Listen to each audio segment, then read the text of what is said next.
İsmim İshak Taylan. Bucakeliz'de oturuyorum.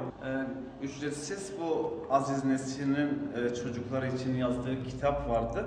Ücretsiz dağıtıyorlar. Ben de bundan bir tane aldım çocuğuma. 11 yaşında benim çocuğum. Kitabın arkasında da ilkokul öğrencilerine karne armağanıdır diye belirtilmiş arkasında. Bandrollu, ayrıyeten bandrollu resmi olarak. Bu kitap gördüğünüz gibi Aziz Nesin'in kitabı. Çocuklara en güzel öyküler. Bu kitap dün öyle gözden geçirirken içinde birçok argo kelime yazan ve çocuklar için uygun, elverişli olmayan bir kitap. Ve yani bu Milli Eğitim'in bu kitaba nasıl bandrol verdiğini ben sormak istiyorum. Çünkü çocuklar için, hele ilkokul çocuklar için uygun olmayan kelime ve sözcükler bulunmakta bu kitapta. Ayrıca burada gördüğünüz gibi Türkiye İş Bankası tarafından yapılmaktadır. Yani tekrar sorum, bunu kınıyorum.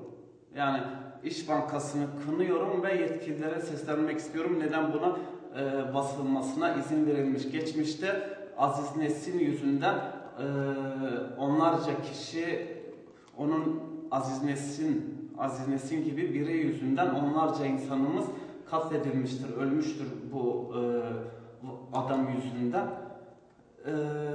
Ayrıyeten İslam'a düşman olan bir insanın kişiliğin, maneviyata saygı göstermeyen, düşman olan bir insanın ne hakla çocuklarımıza bu kitapların dağıtılmasını uygun görmüyorum. Lütfen yetkili kişilerin buna bir müdahale etmesini, hatta STK'ların bununla ilgilenmesini ve gerekirse bir dava açmasını istiyorum.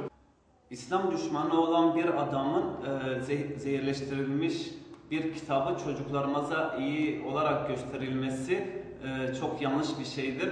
Özellikle bu kitabın kesinlikle toplanılması gerekmektedir.